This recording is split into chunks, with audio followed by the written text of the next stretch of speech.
Gimel Adarishon, on continue donc l'étude du Perek Rav Zayin. On a expliqué hier qu'on pouvait être triste parce que on sent qu'on n'évolue pas, qu'il y a un vrai décalage entre notre pratique de Torah et Mitzvot dans les faits et notre façon de le vivre intérieurement.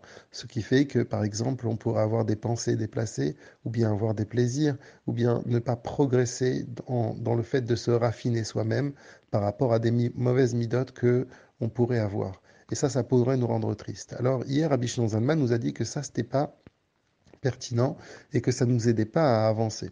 Aujourd'hui, Rabbi Shimon Zalman nous pique encore plus et il nous dit non seulement que ce n'est pas pertinent, mais en plus de cela, ça montre que on est dans une situation, ces mots sont, on est dans une situation grossière.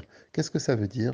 Ça veut dire, pour prendre un exemple, ça veut dire que ce serait comme si nous, on serait envieux de personnes qui réussissent et que on les regarde comme des spectateurs et on se dit, ben, on aimerait bien être comme ça et on est triste de notre sort. Et Rabbi Shlomo Zalman dit, mais si tu veux avancer, ben avance, bouge, sois dans l'action. Tu veux ressembler au tzadikim, mais tu n'es pas un tzadik. Donc à quoi ça sert d'être triste? Il faut que tu avances. Et si tu restes dans la tristesse, ça montre que justement tu ne veux pas avancer.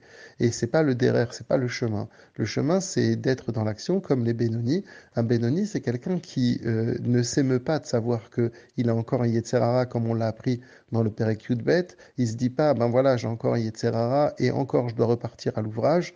Il se dit pas comme un écrivain, par exemple, il voit une feuille à écrire, une feuille blanche, il commence, mais il sait la bonne formule, il ne l'aura pas. Il sait qu'il va falloir raturer. Il sait que le livre, il va pas s'écrire d'un seul trait, qu'il faudra reprendre et reprendre et reprendre jusqu'à y arriver. Et pourtant, eh bien, il ne désespère pas de sa situation. Eh bien, c'est ça que Rabbi Shimon Zalman nous dit. Il nous dit, il ne faut pas parce que simplement, comme il nous l'a dit hier, pas parce que ce n'est pas productif, mais encore plus, c'est que ça, c'est une attitude, cette attitude de tristesse, c'est une attitude déplacée qu'il faut complètement déraciner de nous-mêmes et vivre dans une action positive.